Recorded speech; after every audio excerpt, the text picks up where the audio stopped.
Hi, this is Bill from OPP. Today we're going to talk about differentiating the regulatory requirements from maintaining standard medication logs from narcotic logs. They're two very different regulatory animals and they need to be looked at very differently. So let's address that today.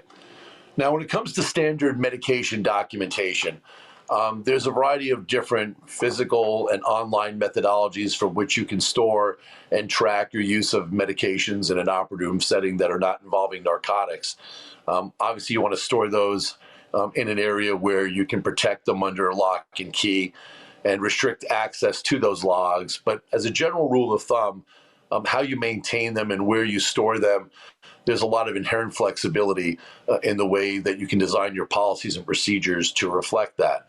But the same is not true for narcotic logs. It's a very much stringent regulatory oversight. So for instance, you need a double lockbox that's specially designed for this purpose, that's usually wall mounted in a secure place where the keys are tightly regulated under the control of, let's say, the director of nursing and let's say the medical director, but very restricted access to that lockbox.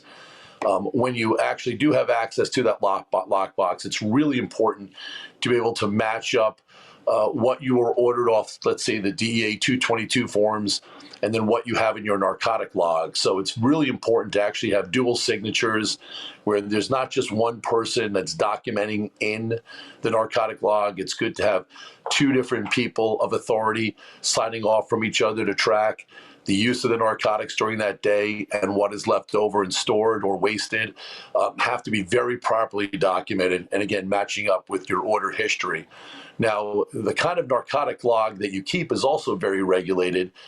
They like to see a bound hard copy version of the log so that pages can't just be inserted in or out. That's to protect the integrity of the log, whereas with a standard medication log, you have more variation and much more flexibility on how to physically maintain that log. But a narcotic log book needs to be a bound book, not some spiral bound or insert type of device. So there are online methodologies from which you can do this that are secure, but you got to be very careful again about password and encryption and protection. So again, they're very different regulatory situations, and follow us here at OPP for more information about medication management.